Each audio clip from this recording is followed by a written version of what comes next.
Bon dimanche matin, chers frères et sœurs. Merci.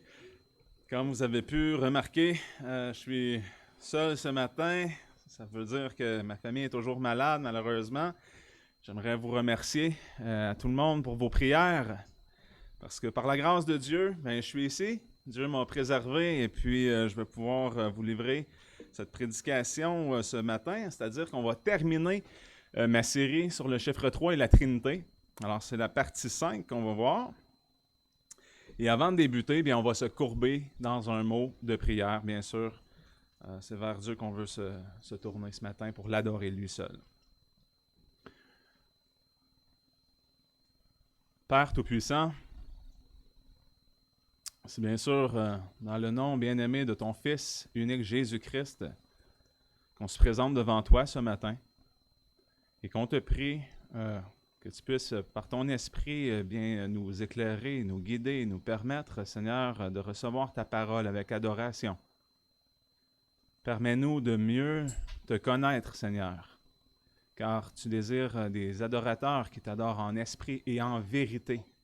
Alors, tout ce que nous voulons, Seigneur, c'est pouvoir mieux t'adorer, te connaître pleinement, toi qui mérites toute la louange, toute la gloire, tout l'honneur, Seigneur. Alors, puisses-tu nous diriger ici ce matin dans une telle adoration, ouvrir nos cœurs, notre intellect, Seigneur, et qu'on puisse bien comprendre ces choses qui seront enseignées ce matin, que le tout soit pour ta gloire seule, Seigneur. Que ton nom soit élevé parmi nous. Amen. Comme j'ai l'habitude de faire, je vais débuter avec une révision, puis étant donné qu'on a quand même beaucoup de nouvelles matières cette fois-ci, je vais essayer de peut-être accélérer un petit peu, mais on va regarder quand même la révision de la partie 4. Donc on va faire un retour sur la doctrine de la Trinité en regardant ce qu'affirme la Confession de foi Baptiste de Londres 1689 sur le sujet et les versets bibliques qui appuient cette doctrine. On a discuté aussi des difficultés à bien comprendre la doctrine de la Trinité.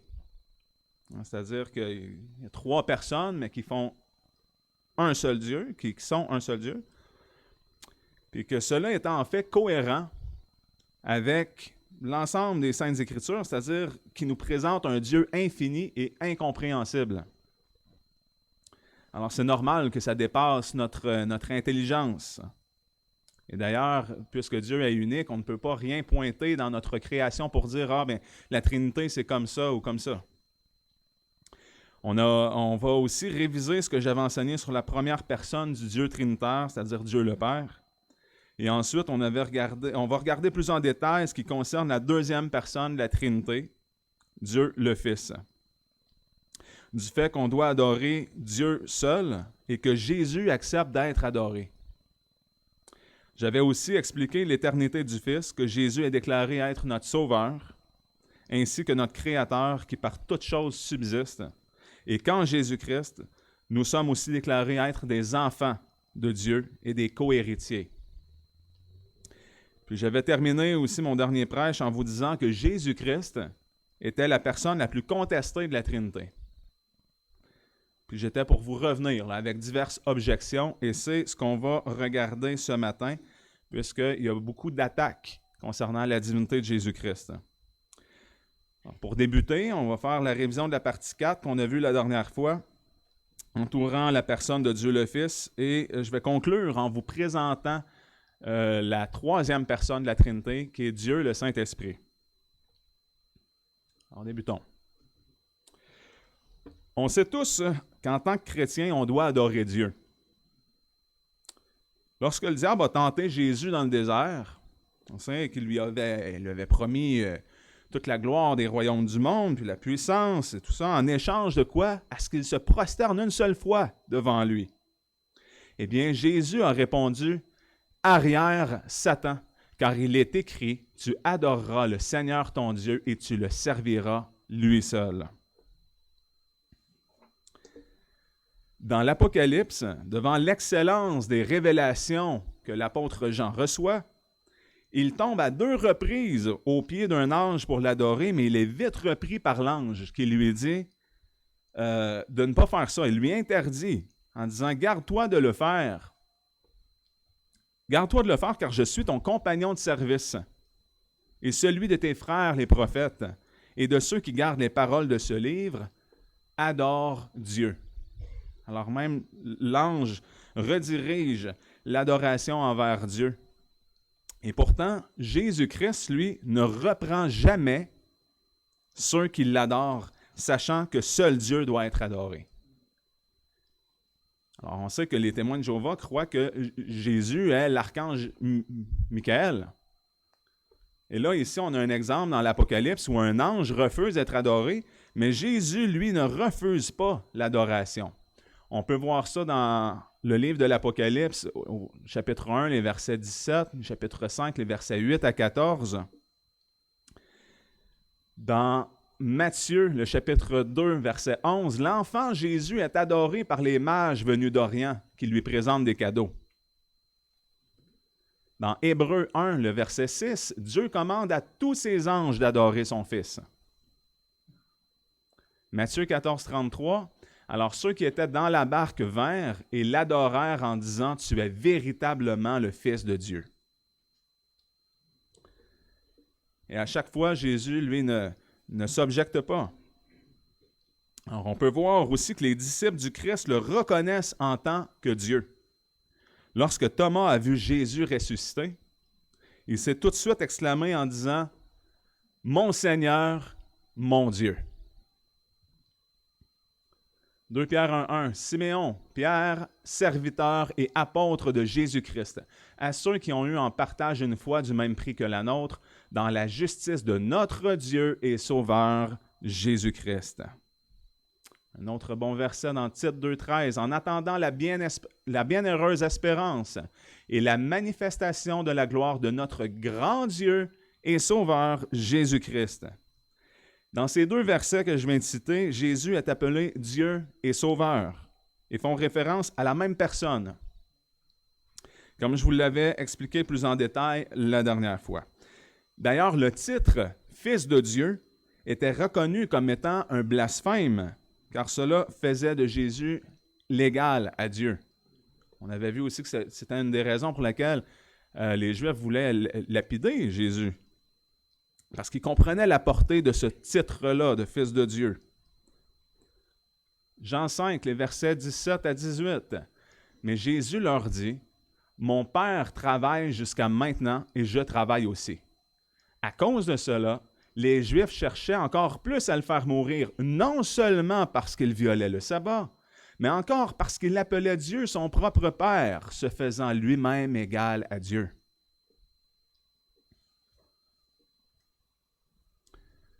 Jean 10, versets 30 et ensuite 30 à 33 et ensuite 36. « Moi et le Père, nous sommes un. » Alors les Juifs prirent de nouveau des pierres pour le lapider. Et Jésus leur dit, « J'ai fait devant vous plusieurs bonnes œuvres de la part de mon Père. Pour laquelle me lapidez-vous? » Les Juifs lui répondirent, « Ce n'est point pour une bonne œuvre que nous te lapidons, mais pour un blasphème, parce qu'étant homme, tu te fais Dieu. Dites-vous que je blasphème, moi que le Père a sanctifié et qu'il a envoyé dans le monde, parce que j'ai dit, je suis le Fils de Dieu? » Donc il est clair que les Juifs comprenaient bien que le titre de Fils de Dieu faisait de Jésus l'égal à Dieu. Une autre chose qui a clairement instigé la colère des Juifs fut la réponse de Jésus par rapport à ceux qui l'accusaient d'être plus grand qu'Abraham. Encore dans l'Évangile de Jean, chapitre 8, les versets 56 à 59. « Abraham, votre père, a tressailli de joie de ce qu'il verrait mon jour, et il l'a vu, et il s'est réjoui. Les Juifs lui dirent, « Tu n'as pas encore 50 ans et tu as vu Abraham? » Jésus leur dit, « en vérité, je vous le dis, avant qu'Abraham fût, je suis. » Alors ils prirent des pierres pour les jeter contre lui, mais Jésus se cacha et sortit du temple, passant au milieu d'eux, et ainsi il s'en alla.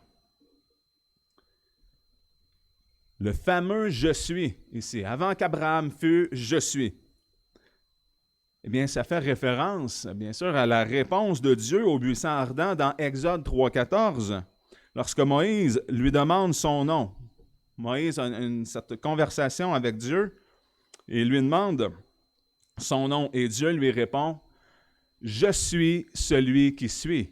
Puis il dit « Tu diras ainsi aux enfants d'Israël, celui qui s'appelle « Je suis » m'a envoyé vers vous ». Tout cela nous pointe bien sûr vers l'éternité de Dieu le Fils, et qu'il est de la même substance que Dieu, et qu'il est aussi unique.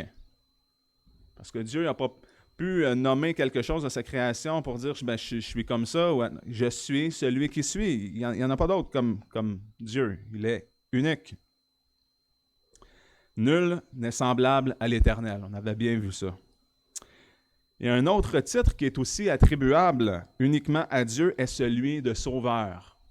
Ésaïe 43, 11, c'est moi qui suis l'Éternel, et il n'y a point de sauveur que moi. Et pourtant, c'est exactement le nom que l'ange envoyé par Dieu commande à Joseph pour nommer l'enfant qui doit naître de la Vierge Marie. Matthieu, chapitre 1, les versets 20-21, Joseph, fils de David, ne crains point de prendre Marie pour ta femme, car ce qui a été conçu en elle est du Saint-Esprit. Et elle enfantera un fils, et tu lui donneras le nom de Jésus, qui signifie sauveur, car c'est lui qui sauvera son peuple de leurs péchés. Donc, si on a vu comme dans Ésaïe tantôt, il n'y a pas d'autre sauveur que Dieu, et ici, Jésus est désigné comme étant le sauveur. Donc, par déduction logique, on peut comprendre que Jésus est Dieu. Acte 4.12, « Et il n'y a de salut en aucun autre, car sous le ciel, il n'y a pas un autre nom qui a été donné aux hommes par lequel nous devions être sauvés. » Une autre des plus grandes preuves que Jésus est Dieu est que la Bible déclare que le Fils a tout créé et que rien n'a été créé sans lui. Alors, si rien n'a été créé sans Dieu le Fils, comment est-ce que Jésus pourrait-il être lui-même une créature? Pourtant, les archanges sont des créatures.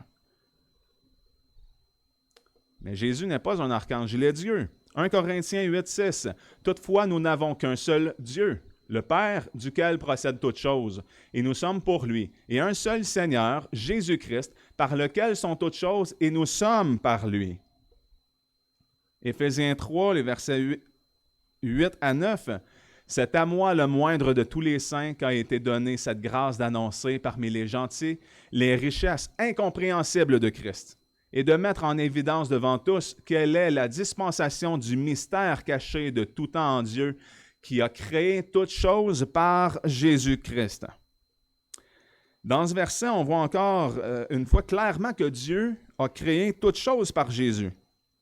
Et malheureusement, encore une fois, si vous avez une version Louis II ou toute autre Bible moderne, vous ne trouverez pas la fin du verset 9 là, dans son intégralité, parce que la portion par Jésus-Christ a été enlevée.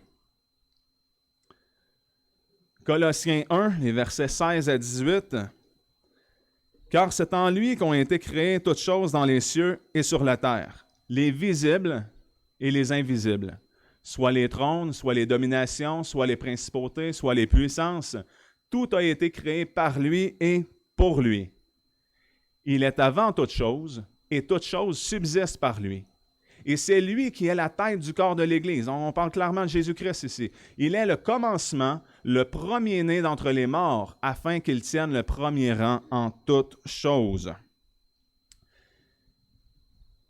Ces versets nous montrent très clairement la préexistence de Jésus, son éternité, c'est-à-dire de Dieu le Fils. C'est en Jésus-Christ qu'ont été créées toutes choses et par qui toutes choses subsistent. Tout a été créé par Jésus et pour Jésus, nous affirment ces versets. Il est écrit que Jésus est avant toute chose et qu'il est le commencement.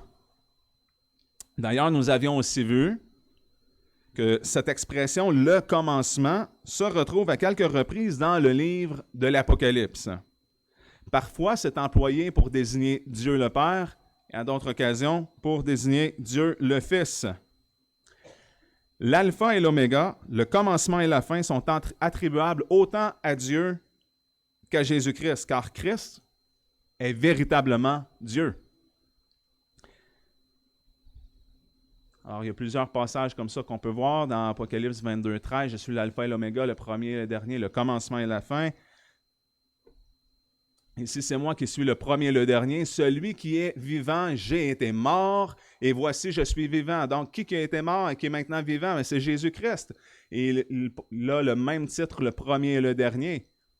Et c'est écrit à l'ange de l'église de Smyrne. Voici ce que dit le premier et le dernier qui a été mort et qui a repris la vie. Il est donc clair que Jésus partage le même titre qui est attribué à l'Éternel Dieu. Maintenant, la révision est terminée. On va voir les objections de Jésus-Christ. Jean, au chapitre 1, les versets 1 à 4, et ainsi que le verset 14. Au commencement était la parole était avec Dieu, et la parole était Dieu. Elle était au commencement avec Dieu. Toutes choses ont été faites par elle, et rien de ce qui a été fait n'a été fait sans elle. En elle était la vie, et la vie était la lumière des hommes. Et la parole a été faite chair et a habité parmi nous, pleine de grâce et de vérité. Et nous avons contemplé sa gloire, une gloire comme celle du Fils unique venu du Père. Alors, je commence les objections avec ce passage, qui est le plus connu. Pourtant, on va dire que c'est très clair. Au commencement était la parole était avec Dieu, et la parole était Dieu. Et la parole a été faite chair et a habité parmi nous. On ne peut pas être plus clair que ça, parce que qui est cette parole qui a été faite chair et qui a habité parmi nous? Jésus-Christ. Si Jésus est la parole et que la parole est Dieu, déduction logique, on est obligé de conclure que Jésus-Christ est Dieu. Et le passage rajoute que toutes choses ont été faites par Jésus et que rien de ce qui a été fait n'a été fait sans Jésus que la parole de Dieu. Rien n'a été fait sans la parole. Mais malgré cela, la divinité de Jésus-Christ est contestée par une secte, en particulier qui a pratiquement déterré l'hérésie d'Arius, qui niait la divinité de Jésus. Et oui, je n'ai pas peur de les appeler une secte. C'est ce qu'ils sont. Vous savez sans doute de qui je parle. Il s'agit des témoins de Jéhovah qui ont trafiqué ce passage-là et qui ont changé le D majuscule par un D minuscule. Leur version, la traduction du Monde Nouveau, va même insérer un déterminant, c'est-à-dire le « un » devant le mot « Dieu ». Alors, ils vont dire « un Dieu » avec un petit « d », dans une tentative d'échapper au polythéisme. Alors, selon eux, puisqu'ils rejettent la doctrine de la Trinité, ils ne peuvent pas concevoir que Jésus est Dieu, parce qu'ils ne veulent pas entrer dans un polythéisme pour dire il existe 2 dieux ou 3. Malheureusement, ils comprennent très mal ce qu'est la doctrine de la Trinité. On le voit ici à l'écran, la traduction du Monde Nouveau. Et la parole était un Dieu, petit d. C'est les seuls à le traduire ainsi. Avant de répondre à plusieurs autres objections concernant la divinité de Jésus-Christ, je vais commencer par vous expliquer brièvement pourquoi je considère les témoins de Jéhovah comme une secte. Puis je vais vous raconter l'histoire de ma dernière rencontre avec les témoins de Jéhovah qui sont venus frapper chez moi. Je vous avais déjà parlé dans le passé que je vous raconterais cette histoire-là. Je vais le faire brièvement. Parce que les témoins de Jéhovah, il faut les considérer comme des gens comme inconvertis. C'est-à-dire qu'il faut leur prêcher l'Évangile. Ce sont des gens à gagner comme tous les autres. Ce ne sont pas des frères dans la foi, là. Alors, quand ils viennent cogner chez moi, ben, mon seul but, c'est de leur présenter le vrai Jésus-Christ, le vrai Évangile. Alors, c'est ce qu'ils ont commencé par faire, par me donner leur dépliant, puis ils m'ont encouragé à aller sur leur site web, Internet, en me disant que j'aurais toutes les réponses aux questions de la vie là-dessus. Et moi, je leur ai dit, ben, en partant, on ne s'entendra pas sur un sujet. Qui est Jésus-Christ? Fait qu'ils m'ont demandé qu'est-ce que moi je croyais. Bien, je leur ai dit, ben, moi, je crois que Jésus est Dieu. Et ce n'est pas leur cas, bien sûr. Et là, ils ont commencé à vouloir argumenter avec moi et je leur ai dit, écoutez, vous me référez à votre site Internet, mais moi, je peux vous référer à une série d'enseignements que je suis en train de faire sur la Trinité. Fait que je vous invite à aller écouter ça. Et tout de suite, sur la grosse défensive de dire non, nous autres, on n'ira pas voir des choses sur Internet, nous autres, c'est la parole de Dieu. Hein? Et là, moi, de dire, ben, c'est drôle que vous me dirigez vers votre site Internet, mais moi, je ne peux pas vous diriger vers l'Internet pour une prédication que j'ai construite en lien avec la parole de Dieu. Parce que j'ai dit, la doctrine de la Trinité, le mot Trinité ne se trouve peut-être pas dans la Bible, mais le concept, il est bien présent. Mais il refusait d'aller examiner quoi que ce soit. Alors, voilà une preuve de pourquoi ils sont une secte. Moi, je leur ai dit une chose. Je leur ai dit, moi, je comprends et je sais ce que vous croyez. Mais vous ne savez pas ce que moi, je crois. Et là, ils m'ont dit, ben, Dieu le Père et puis Jésus, ils ne peuvent pas être la même personne. J'ai dit exactement. J'ai dit, il n'y a pas personne qui croit à la Trinité qui affirme que Dieu le Père et Dieu le Fils sont la même personne. Vous me prouvez que vous ne comprenez pas la doctrine de la Trinité. Alors, je vous invite à faire vos recherches puis à aller voir ailleurs. Mais malheureusement, puisqu'ils sont dans une secte, ils sont entraînés à ne jamais réévaluer leurs croyances et à ne jamais aller consulter d'autres ressources que les leurs. Et c'est ce qui fait d'eux une secte avec des écrits extra-bibliques et en niant des doctrines importantes comme la Trinité. Dans l'édition du 15 septembre 1910 de leur magazine La Tour de Garde, le fondateur des Témoins de Jéhovah, Charles Taze Russell, dans une interview, il déclare ceci, et c'est grave. « Si tu étudies la Bible à elle seule, tu seras conduit dans les ténèbres. » La Bible, qui est supposée d'être, et qui est, pas juste supposée, qui est une lampe sur notre sentier, qui nous éclaire, qui est la parole vivante de Dieu, Charles Taze Russell se permet de dire qu'elle conduit dans les ténèbres. Mais il rajoute, mais si tu lis la Bible avec les 6 volumes des études des Écritures, que lui a écrit, bien sûr, ça va te guider à la lumière. En d'autres mots, pour lire la Bible, vous devez absolument mettre les lunettes d'interprétation que je vous donne. Et si vous n'interprétez pas la Bible comme moi je l'interprète dans mes 6 volumes qui s'est intitulé « Études dans les Écritures », bien vous allez être dans la noirceur. Il n'y a plus d'espérance pour vous. C'est grave. C'est très grave. Si vous allez sur le site web des Témoins de Jéhovah, vous verrez qu'ils nient de s'en remettre uniquement à leur propre version de Bible, qui est la traduction du Nouveau Monde, pour établir leur doctrine, et qu'ils affirment sur leur site accepter toutes les versions de Bible prétextant que leurs doctrines ont été établies avant la sortie de leur propre version. Là-dessus, ce n'est pas entièrement faux, parce que d'ailleurs, dans le monde francophone, les Témoins de Jéhovah ont longtemps utilisé sans problème la Bible Louis II. C'est ce que mon frère Georges Corriveau m'avait fait remarquer. Ils ont longtemps utilisé cette version-là, puis ils niaient la divinité de Jésus-Christ bien avant la publication de leur nouvelle traduction du Monde Nouveau.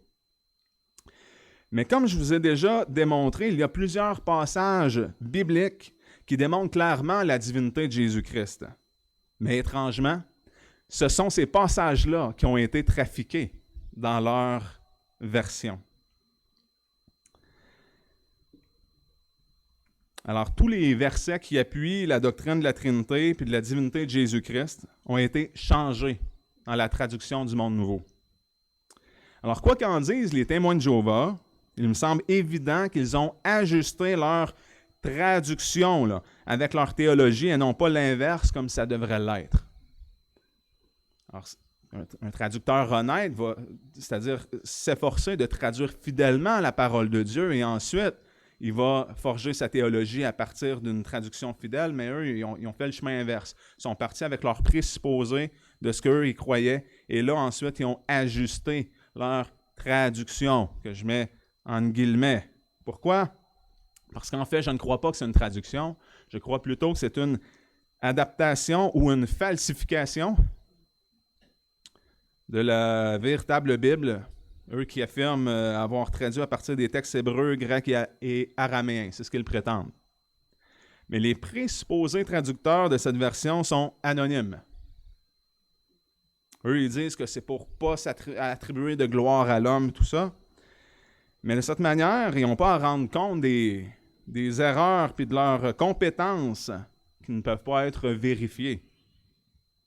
Mais des informations qui ont coulé au fil du temps, parce qu'il y a des gens qui ont quitté l'organisation des témoins de Jéhovah, et le nom des 5 traducteurs a été connu. Puis, parmi eux, aucun d'eux n'a étudié l'hébreu ou le grec de leur vie. 3 d'entre eux n'ont jamais terminé leur secondaire, et seulement un est allé à l'université, mais il a lâché ses cours après une seule session en 1913, après que Charles Taze Russell, le fondateur des Témoins de Jéhovah, leur ait dit que Jésus revenait en 1914 après avoir calculé d'après les dimensions de la pyramide d'Égypte. Et ce n'est même pas des jokes, là. C'est triste à ce point-là. Ils ont fait beaucoup d'égyptologie, beaucoup de calculs à partir des pyramides. C'est grave. Le 5e traducteur, qui prétendait connaître les langues bibliques, a échoué à un simple test de l'hébreu sous serment devant un tribunal écossais. D'ailleurs, c'est pour ça que les témoins de Jéhovah, ils ne peuvent pas appeler leur traduction du Monde Nouveau une Bible. Parce que en cours, ça n'a même pas passé. Ils ne peuvent pas la qualifier de Bible. Ceci dit, même si on leur allouait que c'était tous des hommes compétents qui ont œuvré sur la traduction du Monde Nouveau, les spécialistes décrivent unanimement cette traduction comme étant fortement biaisée. C'est même gentil. Le comité de traduction du Monde Nouveau a modifié les passages qui contredisent leur théologie, comme le montre le fait que chaque nouvelle édition de la traduction du Monde Nouveau ajoute de nouveaux changements. C'est-à-dire, lorsqu'ils se rendent compte que des chrétiens peuvent à nouveau leur pointer des incohérences, bien là, ils vont prendre des notes, puis ils vont ressortir une nouvelle édition, puis en corrigeant certaines choses. Ils vont modifier. Pour vous laisser juger de tout ça, je vais vous donner quelques exemples. On va ici, je commence toujours par vous citer la vraie version, la version d'une vraie Bible. Zacharie 12:10.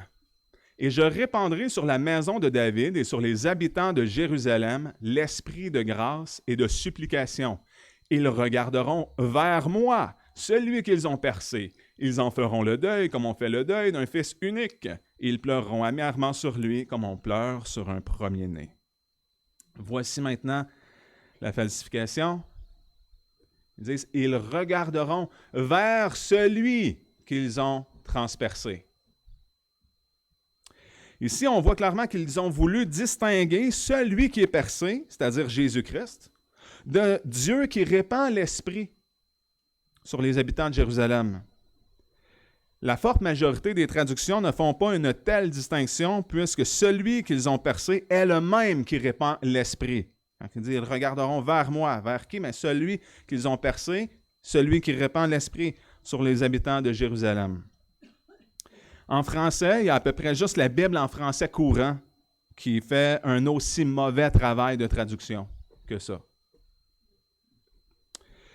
Je vous avais aussi déjà parlé de ce passage où Jésus proclame son éternité ainsi que sa divinité en faisant une allusion claire et directe au fameux « Je suis ». où Dieu répond à Moïse au buisson ardent. C'est sans grande surprise que les témoins de Jéhovah ont aussi altéré le passage dans leur version. Jean 8, 58, excusez-moi. Jésus leur dit en vérité, je vous le dis, avant qu'Abraham fût, je suis. Un passage qu'on a vu plus tôt. Regardez comment les témoins de Jéhovah le traduisent. Avant qu'Abraham vienne à l'existence, j'ai été. Dans le grec, selon la concordance Strong, le temps du verbe est à l'indicatif présent. Donc, je suis est la bonne traduction. Et j'ai fouillé. J'ai beaucoup fouillé. OK? Et je n'ai pas trouvé une seule traduction qui traduisait le verbe au passé composé comme les témoins de Jéhovah le font. Même la Bible en français courant le traduit au présent. Puis toutes les versions que j'ai consultées, autant en français qu'en anglais, le rendent par « je suis » ou « I am ». Mais en conjuguant le verbe au passé, ils anéantissent le lien qu'il y a avec Dieu dans Exode. C'est ça le but. C'est une attaque à la divinité de Jésus. Acte 20, 28. Prenez donc garde à vous-même et à tout le troupeau sur lequel le Saint-Esprit vous a établi évêque pour paître l'Église de Dieu, qu'il a acquise par son propre sang. Traduction du Monde Nouveau. Qu'il a acheté avec le sang de son propre Fils. Encore une fois, il s'agit de distancer le plus possible Jésus-Christ de Dieu, car ils reconnaissent ici que c'est Dieu qui fait l'action d'acquérir l'Église.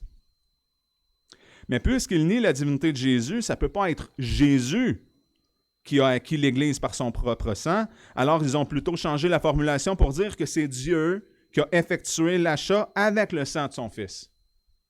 C'est une façon détournée de nier la divinité de Jésus. Mais en toute honnêteté, les témoins de Jéhovah ne sont pas les seuls à avoir traduit ce verset-là de cette manière, parce que John Darby le rend aussi sous cet angle-là. Car certains croient que, puisque Dieu est esprit, il ne peut donc pas verser son sang.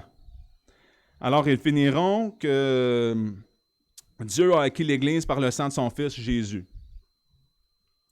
Cependant, je crois qu'on peut effectivement dire que Dieu a versé son sang, dans la mesure où on reconnaît que Jésus-Christ est Dieu.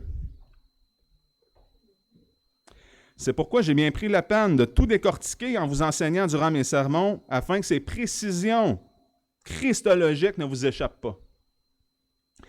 Je ne sais pas si vous vous souvenez, mais je vous avais déjà expliqué à propos de l'union hypostatique de Jésus-Christ. Puis je vais vous faire un résumé de ça. Je trouve que c'est vraiment important de comprendre. On va se rafraîchir la mémoire, c'est un détail assez important. Alors, qu'est-ce que l'union hypostatique de Jésus-Christ? De façon très simple à comprendre. Il y a deux natures. Une nature humaine et une nature divine. Mais les deux natures de Jésus-Christ sont unies dans une seule personne, c'est-à-dire dans la personne de Dieu le Fils. Je ne pourrais pas, je pense pas pouvoir le clarifier mieux que ça, c'est-à-dire que Jésus peut être simultanément 100% homme et 100% Dieu. C'est ça l'union hypostatique, c'est-à-dire que ces deux natures, 100% homme, 100% Dieu, peuvent être réunis dans la même et unique personne. On va voir un extrait du commentaire de Matthew Paul sur le verset que j'avais cité, Acte 20, 28, concernant que Jésus a acquis son Église par son propre sang. Je vous le lis. Par son propre sang, le sang de Christ, appelé véritablement le sang de Dieu, étant en Christ deux natures dans une seule personne et une communion des propriétés de chaque nature, si Christ n'avait pas été homme, il n'aurait pas pu verser son sang. S'il n'avait pas été Dieu, le sang qu'il versa n'aurait pas été un prix suffisant de rédemption. Oh, les profondeurs des richesses de la sagesse de Dieu, qui a trouvé une telle rançon, et la largeur, la longueur, la profondeur et la hauteur de l'amour de Christ qui a payé cette rançon pour nous. Oui, amen. Il est vrai que Dieu est esprit, et dans ce sens, il ne peut pas saigner ou mourir. Mais Dieu s'est incarné. Il y a eu un début à ça. Jésus-Christ est l'homme-Dieu, un spécimen unique. Et puisque Jésus est une seule personne et qu'il est simultanément 100% homme, 100% Dieu, on peut dire que Dieu a versé son propre sang, dans ce sens, comme l'explique Matthew Poole. De la même manière, on peut aussi dire que Marie est la mère de Dieu selon l'humanité.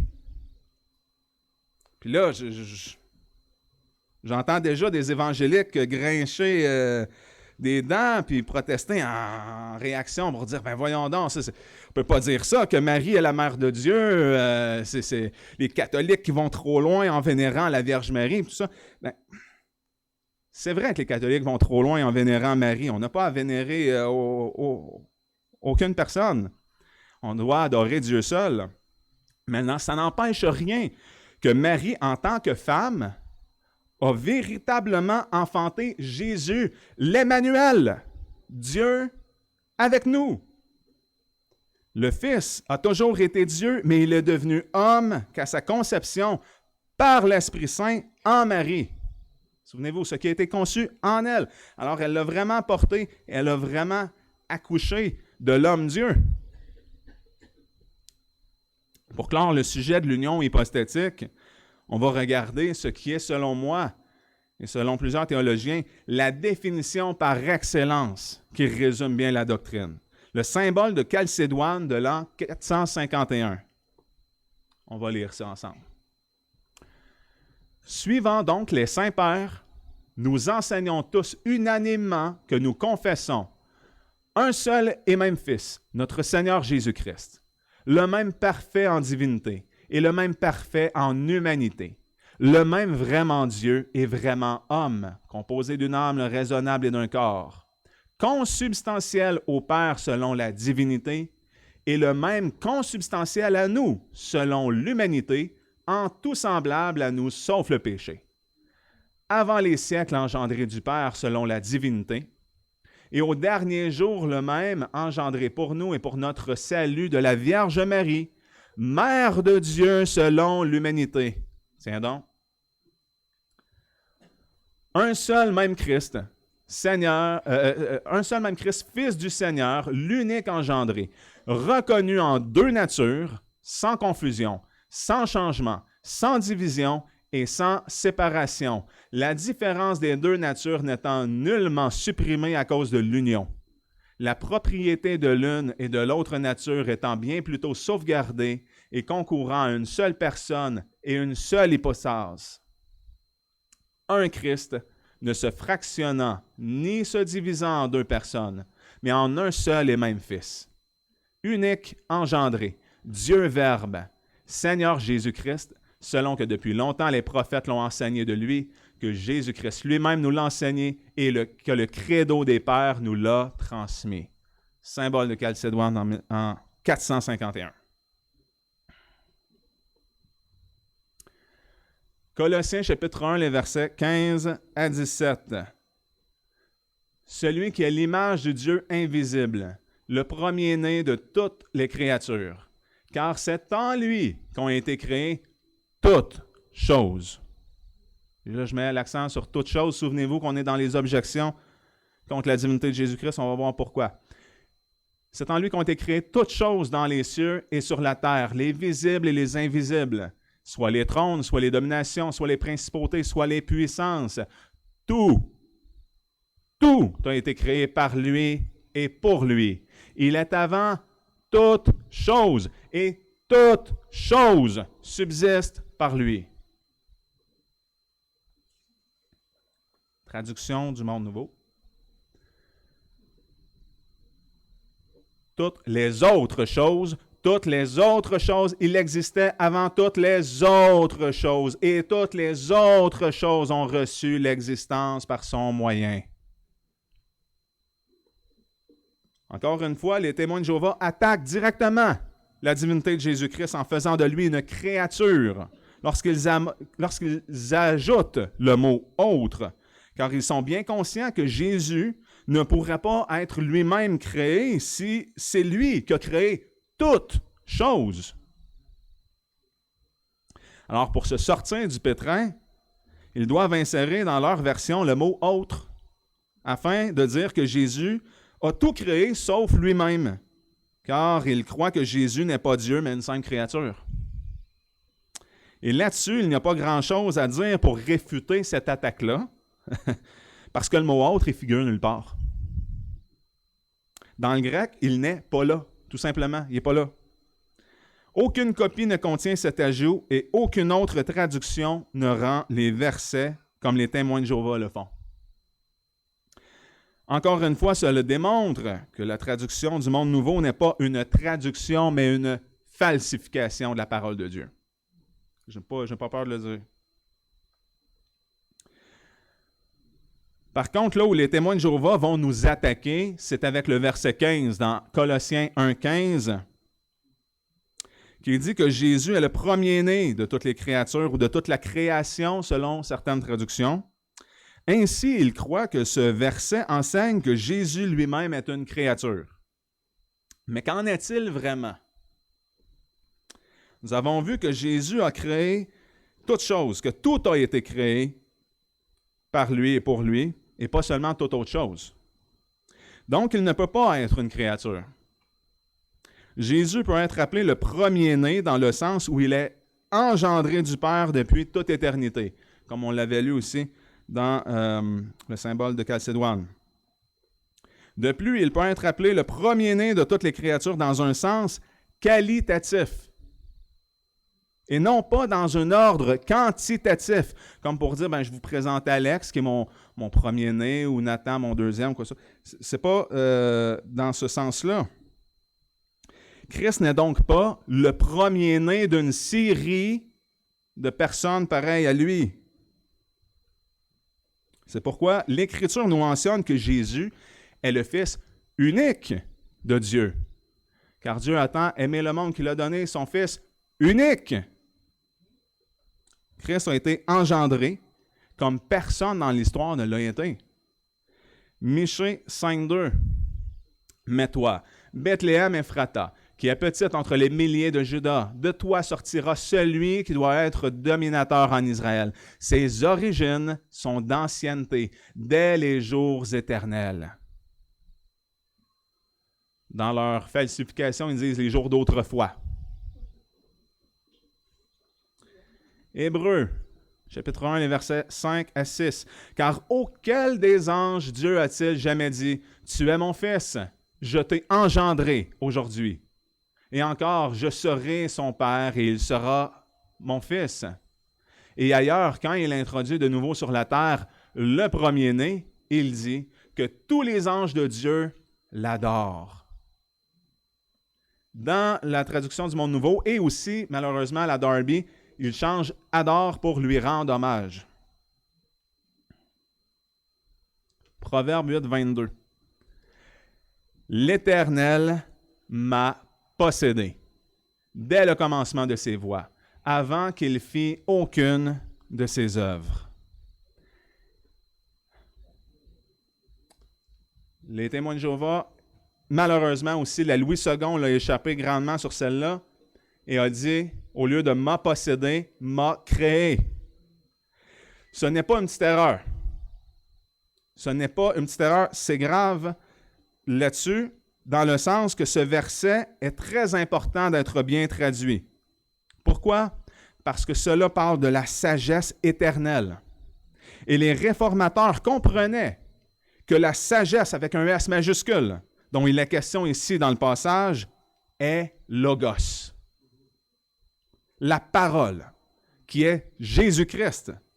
Alors, on va regarder quelques commentaires anciens sur ce verset, en commençant par la Bible de Genève, 1599, les notes dans cette Bible, ils disent « Il déclare par cela la divinité et l'éternité de sa sagesse, qu'il magnifie à travers ce livre, signifiant par ceci le Fils éternel de Dieu, Jésus-Christ, notre Sauveur, que Jean appelle la parole qui était au commencement. » Un autre commentaire, le réformé baptiste John Gill écrit « L'Éternel m'a possédé, pas m'a créé, comme le Targum et la Septante, de laquelle version Arius a suivi pour donner naissance à sa doctrine pernicieuse, qui d'où a conclu que le Christ est une créature, et la première créature que Dieu a fait, non pas de la même nature, mais d'une nature ressemblante, dans une période d'éternité. Là, il décrit l'hérésie d'Arius. Et par qui il a fait toute autre chose. La parole ou la sagesse de Dieu n'est jamais dite avoir été créée. Et si elle avait été créée, Dieu aurait été sans sagesse avant que Christ soit créé. De plus, le Christ, en tant que parole et sagesse de Dieu, est le créateur de toutes choses et non créées. Amen. Alors, vous comprendrez peut-être un peu mieux en voyant de telles choses pourquoi j'ai à cœur aussi d'examiner les différentes traductions de Bible. Je ne me suis pas levé un bon matin comme ça en ayant une préférence quelconque juste à cause que j'aime mieux la tournure des phrases. Il y a des raisons théologiques importantes. Hébreux 1,8. Mais quant au Fils, ô Dieu, ton trône demeure au siècle des siècles, et le sceptre de ton règne est un sceptre d'équité. Dans leur falsification, on voit qu'ils disent, mais à propos du Fils, il dit « Dieu est ton trône à tout jamais, et le sceptre de ton royaume est le sceptre de droiture. » Alors, c'est incroyable de voir comment les témoins de Jéhovah se permettent de saboter la parole de Dieu pour attaquer la divinité de Christ, qui est clairement ici appelée Dieu dans ce passage. C'est-à-dire, quant au Fils, « Ô Dieu, ton trône demeure au siècle des siècles. » Alors, Jésus est appelé Dieu, le Fils est appelé Dieu. Mais eux, ils vont dissocier le Fils de Dieu en faisant ça ici, c'est qu'ils vont attribuer le sujet que Dieu est au trône. Alors ainsi, ce n'est plus le Fils qui est Dieu, c'est le trône qui est Dieu, dans leur version. Puis il n'y a aucune traduction qui inverse le sujet. Ce sont les seuls à faire cette erreur-là. Une erreur très consciente aussi. Un autre verset que les témoins de Jéhovah pourraient utiliser pour décrire Jésus comme étant une créature se retrouve dans l'Apocalypse. Apocalypse 3,14, écrit aussi à l'ange de l'Église de Laodicée, « Voici ce que dit l'Amen, le témoin fidèle et véritable, le principe de la création de Dieu. » Principe avec un P majuscule. Dans la traduction du Nouveau Monde, ils vont dire « le commencement de la création de Dieu ». Et là, attendez, en toute honnêteté, là, la plupart des traducteurs l'ont rendu par le commencement de la création. Et même la King James anglaise le traduit ainsi.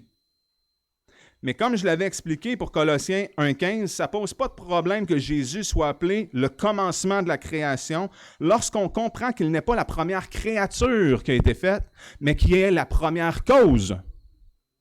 Voilà la distinction. Il est la première cause de la création par qui tout a été fait au commencement. Et le mot grec utilisé ici, c'est arché. Et ça ne signifie pas seulement la cause, mais la principauté, le chef. Alors, c'est pourquoi j'aime particulièrement comment Osterwald le traduit ici en utilisant le principe de la création, parce que ça fait aussi référence à la principauté et le chef de la création. Alors, comme on a pu le voir, lorsque la Bible est bien traduite, elle affirme sans l'ombre d'un doute la divinité de Christ. On a vu plusieurs passages où Jésus est adoré. On voit que la Bible affirme que Jésus est adoré et Jésus accepte de l'être. Jésus est appelé Dieu à plusieurs endroits dans les Saintes Écritures. La Bible affirme que Jésus est le Père d'éternité, un fameux passage en Ésaïe. Jésus est mentionné être le Sauveur. La Bible affirme que Jésus est aussi le Créateur. Et Jésus est l'Alpha et l'Oméga. Ce sont tous des titres attribués à Dieu.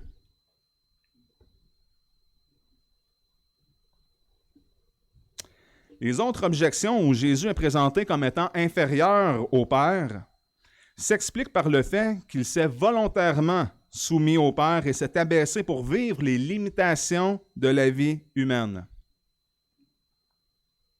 La doctrine de la Trinité fut établie tôt dans l'histoire de l'Église et Jésus fut reconnu comme Dieu éternel, de la même substance que Dieu le Père. Et on peut voir quelques auteurs anciens qui ont explicitement enseigné que Jésus est Dieu. Alors, ça n'a pas commencé au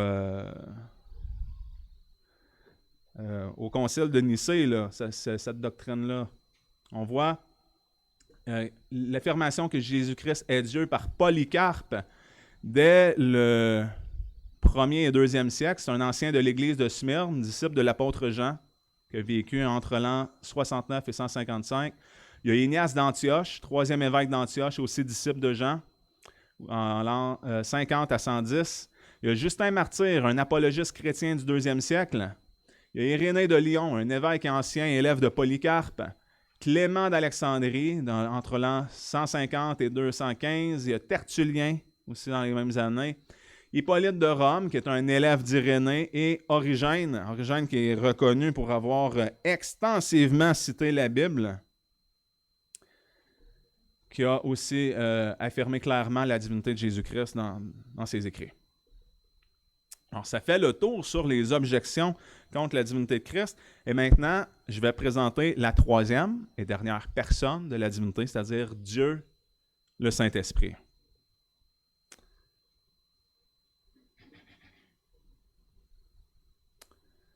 Genèse 1, et versets 1 à 3.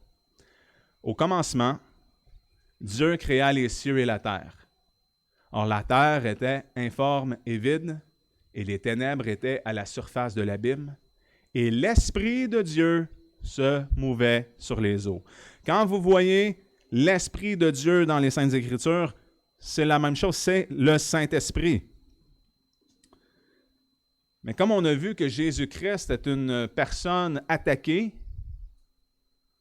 par les témoins de Jéhovah qui nient sa divinité, l'Esprit Saint est aussi attaqué. Il est relégué à être une force impersonnelle par les témoins de Jéhovah. On peut voir qu'ils ont traduit l'Esprit de Dieu par la force active de Dieu. Sur ce verset, dans son exposition de la Genèse, H.C. Leupold affirme clairement que l'Esprit de Dieu est la troisième personne de la Trinité et non pas simplement un vent ou une force impersonnelle, comme le traduisent les témoins de Jéhovah. Et on retrouve la même explication chez plusieurs autres excellents théologiens, et Matthew Poole affirme dans son commentaire qu'on retrouve les trois personnes de la Trinité dans l'œuvre de la création à travers les Saintes Écritures. Mais avant d'aller plus loin, il est impératif d'expliquer le concept de personne, parce qu'on est en train de dire que l'Esprit Saint est la troisième personne de la Trinité. Il est à noter dans la langue française qu'une personne ne correspond pas toujours uniquement à un individu. Là. Pas nécessaire d'avoir une tête, deux jambes, deux bras, puis un corps pour être considéré une personne. En droit, une personne peut désigner un groupe en tant que sujet de droits et de devoirs possédant une existence juridique. Donc, une compagnie peut représenter une personne selon la loi. La Confession de foi 1689 affirme que Dieu est incorporel et qu'il est esprit. Puisque cet être divin et infini est trois subsistances, c'est-à-dire le Père, le Fils et l'Esprit Saint, qui sont d'une seule substance. Alors, il faut différencier, là. Il y a trois subsistances, une seule substance. On peut très certainement C'est-à-dire que les trois subsistances qui sont d'une seule substance, puissance et éternité, chacun possède l'essence divine et l'essence divine n'est pas divisée. C'est ce que notre confession de foi affirme et on peut très certainement employer le mot « personne » qui est utilisé dans plusieurs documents historiques. Alors, ce n'est pas parce que la 1689 utilise le mot « subsistance » que le mot « personne » n'est pas valide. Puisque la confession de foi baptiste de Londres de 1644, celle qui a précédé, parce qu'on sait que la 1689, c'est la deuxième confession de foi baptiste de Londres, mais la première, celle de 1644, ou la confession de Westminster, ou la confession de La Rochelle de 1559, la confession de foi belge, la confession de foi d'Augsbourg, etc., eux utilisent le mot « personne ». Alors, théologiquement, qu'est-ce qu'une personne? C'est important de répondre à cette question. Alors, j'ai consulté des dictionnaires parce qu'on parle la langue française, alors on va regarder de quelle manière ce mot-là est utilisé. Dans le dictionnaire Larousse, édition de 1994, le mot « personne » est associé à 5 définitions. Et la toute première fait référence à un individu, un être humain. Puis là, excusez-moi, on va avancer un peu plus. Un être humain. Puis ça ici, c'est la définition du Larousse en ligne que je vous ai mis à l'écran. C'est un être humain sans distinction de sexe et il y avait 15 personnes à table, c'est un exemple. Synonyme, être, homme, humain en sens littéraire, mortel. Mais il y a une 6e définition que je trouve intéressante à noter. C'est qu'en théologie, il rajoute « principe libre et responsable d'activité, il y a 3 personnes en Dieu ». Alors, je trouve ça intéressant dans le sens du contexte religieux. Même dans le Larousse, c'est écrit que le mot « personne » peut être employé pour désigner les 3 personnes divines de la Trinité, Père, Fils et Saint-Esprit. On se souvient que notre confession de foi utilise le mot « subsistance ». Et puisque la 1689, deuxième confession de foi baptiste de Londres de 1689, a été originalement écrit en anglais, bien, j'ai voulu consulter un dictionnaire anglais, parce que c'est eux qui ont choisi le mot « subsistence » en anglais. Et voici le Merriam-Webster Dictionary. Je trouvais ça intéressant pour le nom « subsistence ». Première toute définition en haut, « real being », qui veut dire un être réel. « Existence », une existence. Alors, je poserais la question, est-ce que Dieu le Père est un être réel? Oui. Est-ce que Jésus-Christ est un être réel? Oui. Est-ce que le Saint-Esprit est un être réel? Oui. Et si vous remarquez le mot existence, existence est donné comme synonyme. Et parmi les définitions du mot existence, on peut voir un être particulier, un être vivant ou la vie. Alors, selon ces définitions, le Père, le Fils et le Saint-Esprit sont tous des existences. Mais à titre comparatif, une force impersonnelle, comme le vent ou la gravité, ne sont pas vivants. Ou encore de l'énergie, comme de l'électricité, n'est pas identifiable comme un être vivant. Mais voyons voir ce que la Bible nous enseigne à propos du Saint-Esprit. Alors, premièrement, le Saint-Esprit a un nom. Matthieu 28, 19. Allez donc et instruisez toutes les nations, les baptisant au nom du Père, du Fils et du Saint-Esprit.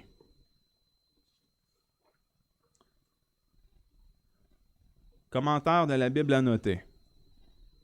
Baptiser au nom ne signifie pas seulement baptiser par l'ordre, sur l'autorité de l'être dont il s'agit, mais comme son nom exprime son essence même, toutes ses perfections, et que baptiser signifie plonger, c'est introduire le néophyte dans une communion vivante avec Dieu. Ainsi, baptiser au nom du Père, du Fils et du Saint-Esprit, c'est baptiser avec l'assurance que toutes les grâces dont le Dieu 3 fois saint est la source seront communiquées aux croyants, qu'il est reçu par le baptême dans la communion du Père, source éternelle de tout amour, de toute vie. dans la communion du Fils qui l'a racheté et qui fait de lui un membre vivant de son propre corps, dans la communion du Saint-Esprit qui l'éclaire et le sanctifie. Telle est la riche et profonde signification du baptême chrétien qui a pour fruit la purification, la régénération par le Saint-Esprit. Deuxièmement, contrairement à une force impersonnelle, on peut lui mentir. On ne pourrait pas mentir à la gravité ou à de l'énergie, des choses comme ça. Hein? Acte 5, versets 3 à 4. Mais Pierre lui dit, « Ananias, pourquoi Satan s'est-il emparé de ton cœur, que tu aies menti au Saint-Esprit et détourné une part du prix de la terre? Si tu l'eusses gardé, ne te demeurerait-elle pas? Et l'ayant vendu, son prix n'était-il pas en ton pouvoir? Comment as-tu résolu cette action dans ton cœur? Ce n'est pas aux hommes que tu as menti, mais à Dieu. » Alors ici, dans ce même passage, il nous dit qu'il a menti au Saint-Esprit et un peu plus tard qu'il a menti à Dieu. Ça nous indique clairement ici que le Saint-Esprit est Dieu. Troisièmement, il ne faut pas le blasphémer. Jésus fait une sérieuse mise en garde à ce propos de ne pas blasphémer le Saint-Esprit. Matthieu 12, 31. C'est pourquoi je vous dis que tout péché et tout blasphème sera pardonné aux hommes, mais le blasphème contre l'Esprit ne leur sera point pardonné. Et quatrièmement, le Saint-Esprit peut être contrit ou attristé. Éphésiens 4, 30. Et ne contristez point le Saint-Esprit de Dieu. Encore une fois, ici, l'Esprit de Dieu, le Saint-Esprit de Dieu, par lequel vous avez été scellés pour le jour de la rédemption. Concernant ce verset, j'aimerais aborder brièvement un sujet que je considère fort important, qui est l'impassibilité de Dieu. Ce n'est pas le sujet de mon prêche, mais puisqu'on arrive sur ça, je vais tout de même résumer un petit peu. Parce que nous croyons en un Dieu impassible, comme notre confession de foi à 1689 l'affirme. C'est-à-dire qu'il n'y a ni variation ni changement dans les émotions ou les sentiments de Dieu. Nous adorons un Dieu impassible. Alors, s'il n'y a pas de changement en Dieu, comment se fait-il qu'on peut attrister le Saint-Esprit si le Saint-Esprit est Dieu? Alors, pour faire ça simple, je vous dirais que Dieu est constamment en colère contre le péché et qu'il est constamment attristé par ce qui l'attriste. Ce que Dieu déclare détester, il le déteste. Ce que Dieu déclare attristant est attristant. Ce n'est pas Dieu qui change, mais c'est nous qui pouvons commettre les actions attristantes. Ceci dit, il faut comprendre que Dieu n'est pas influencé dans son humeur par nos actions. Nous ne pouvons pas rendre Dieu plus triste ou plus joyeux un bon matin, là.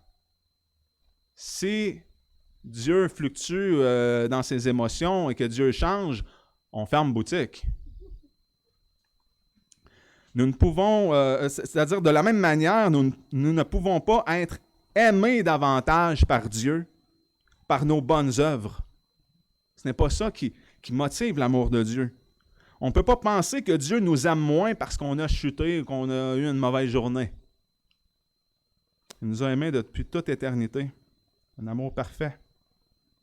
Un amour parfait qui ne varie pas. Il est parfait. Il ne peut pas diminuer ni augmenter. N'oublions pas que Dieu est éternel. Nous avons un Dieu qui est hors du temps et qui n'est pas affecté temporellement. Alors, si Dieu est plus en colère aujourd'hui qu'il ne l'était hier, c'est que Dieu change. Mais la Bible est claire, Dieu ne change pas. Malachie 3,16, car je suis l'Éternel, je ne change pas. Hébreux 13,8, Jésus-Christ est le même hier et aujourd'hui et pour l'éternité. Jacques 1,17, toute grâce excellente et tout don parfait viennent d'en haut et descendent du Père des Lumières, en qui il n'y a ni variation ni ombre de changement. Le Saint-Esprit est dit à être attristé dans le sens d'une anthropopathie. Ça, c'est un gros mot. C'est-à-dire que, de sorte à ce qu'on sait Nous, en tant qu'hommes, ce qui est désagréable au Saint-Esprit de Dieu. Finalement, qu'est-ce qu'on fait avec les versets où le Saint-Esprit est appelé l'Esprit de Dieu, comme je l'ai mentionné plus tôt? Bien, on peut juste dire Amen. Parce que ceux qui ont défini la doctrine de la Trinité n'ont jamais nié que le Saint-Esprit était l'Esprit de Dieu. D'ailleurs, il y a une trentaine de noms différents attribués à l'Esprit Saint dans les Saintes Écritures. On va le voir. Alors, le Saint-Esprit est appelé Esprit de Dieu et souffle du Tout-Puissant dans Job 33,4. Esprit de Christ dans 1 Pierre 1,11. Esprit de gloire dans 1 Pierre 4,14. Consolateur et esprit de vérité dans Jean 14, versets 16 à 17. Esprit de l'Éternel, esprit de sagesse et d'intelligence, esprit de conseil et de force, esprit de science et de crainte de l'Éternel dans Ésaïe 11, 2. Esprit du Seigneur dans Ésaïe 61, 1. Esprit de justice et qui consume dans Ésaïe 4, 4. Il est carrément appelé Dieu, comme on a vu dans Acte 5, versets 3 à 4. Le Saint-Esprit est aussi appelé Esprit de son Fils dans Galates 4, 6. Esprit du Dieu vivant dans 2 Corinthiens 3, 3. Esprit de vie, Romains 8, 2. Esprit d'adoption, Romains 8, 15. Esprit de grâce, Hébreux 10, 29. Esprit de gloire, 1 Pierre 4, 14.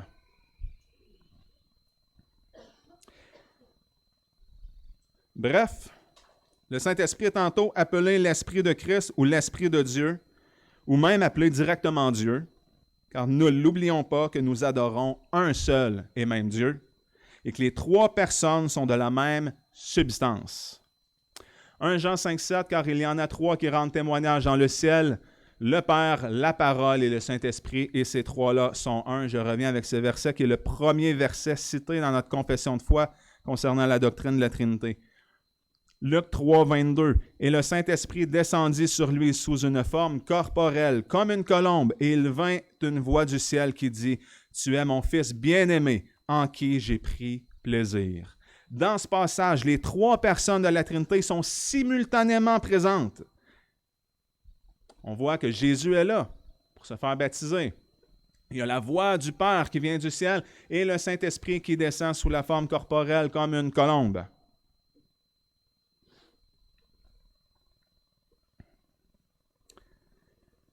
Nier le Saint-Esprit comme étant Dieu est souvent dû à une mauvaise compréhension de la Trinité ou à une conception erronée de ce qu'est une personne dans le sens théologique du terme. C'est pour ça que j'ai bien pris le temps de clarifier le langage qu'on utilise, puis de regarder les définitions de mots. Et j'espère que mes enseignements ont réussi, par l'entremise de ce même esprit, à vous éclairer sur cette vérité. Alors, n'oublions pas que les trois personnes de la Trinité sont à l'œuvre dans notre salut. Ça, c'est une vérité très importante que notre frère Augusto a même mentionné dans son dernier prêche. Et seul l'Esprit Saint peut nous régénérer. C'est ce qu'explique Jésus à Nicodème quand il lui parle qu'il faut naître de nouveau. Et l'Esprit Saint a un rôle primordial, car c'est lui qui nous permet de comprendre les choses spirituelles. 1 Corinthiens 2, 14. Or, l'homme animal ne comprend point les choses de l'Esprit de Dieu, car elles lui semblent folie. Il ne les peut connaître, parce que c'est spirituellement qu'on en juge. Conclusion. J'espère que j'aurai réussi, par la grâce de Dieu, tout au long de ma série d'enseignements sur la Trinité, à bien vous expliquer cette doctrine essentielle touchant un Dieu insaisissable. N'oublions pas que nous sommes pourvus d'une intelligence limitée et que nous adorons un Dieu infini. Ma prière est que vous soyez conduits dans l'humilité à adorer le Dieu très haut, le seul et unique Dieu trois fois saint, l'incomparable éternel Dieu trinitaire. Ceci dit, je n'ai pas d'autre choix que de conclure de la manière suivante, et c'est ce qu'on a chanté dans le tout premier chant aujourd'hui. Gloire soit rendue à Dieu le Père, gloire soit rendue à Dieu le Fils, et gloire soit rendue à l'Esprit Saint. Amen. Alors, je vous remercie bien sûr, mais cette fois-ci, j'aimerais ça prendre le temps de m'adresser un peu aux enfants en terminant, parce que je prépare toujours un petit questionnaire pour que les enfants soient motivés à suivre et puis qu'on puisse réviser si ce qui a été enseigné a été bien retenu. Alors, même pour mes enfants qui m'écoutent à la maison, je vais prendre ce petit temps-là pour vous poser les questions, si vous voulez bien. La première question, c'est « Qui est la parole de Dieu qui a été faite chair? » Est-ce qu'un enfant voudrait me répondre? Elliot? C'est Jésus-Christ, bien sûr, c'est lui la parole de Dieu qui a été faite chair. La question 2, pourquoi les témoins de Jéhovah peuvent être considérés comme une secte? Alors, il y a des choix de réponse. Le A, c'est ils nient la divinité de Jésus-Christ. B, ils ont falsifié les Saintes Écritures en créant une autre version. Et C, seuls les enseignements de la tour de garde servent à interpréter la Bible. Ou D, toutes ces réponses. Oui, j'aimerais. Toutes ces réponses, merci beaucoup, excellent, oui. Puis, je trouve ça important de prendre ce petit temps-là parce que souvent, les enfants, ils partent, puis ils les ont pas, les réponses, puis je sais que les parents peuvent reprendre le temps puis revérifier avec eux, mais des fois, s'il y a certaines questions qui peuvent porter à conclusion, bien là, on va être certain de démystifier ça ensemble. Question 3. Jésus a créé toutes choses. Est-ce que le Fils de Dieu lui-même a été créé ou est-il éternel? Qui veut s'essayer? Jésus a créé toutes choses, mais est-ce que lui-même a été créé ou il est éternel? Oui. Il est éternel, merci, amen. Oui. Jésus a créé toutes choses. Lui-même est le Créateur, il n'est pas une créature, il est éternel. 4. Faites attention, c'est un vrai ou faux. Les premiers auteurs chrétiens qui ont commenté la Bible n'ont pas reconnu la divinité de Jésus-Christ avant le 4e siècle. Est-ce que c'est ce que j'ai enseigné ce matin? Est-ce que la divinité de Jésus-Christ, ça a pris jusqu'au 4e siècle avant que ça soit reconnu? Faux! Bravo! Exactement, j'ai montré plusieurs auteurs anciens dès le 1er, 2e siècle qui ont enseigné à propos de la divinité de Jésus-Christ. C'est excellent. Et là, je sais qu'il y a quelqu'un qui a presque toutes les bonnes réponses. J'aimerais laisser la chance à quelqu'un d'autre avec la question 5. Et là, il y a plusieurs réponses possibles. Qui est le Saint-Esprit? Qui est le Saint-Esprit? Elliot.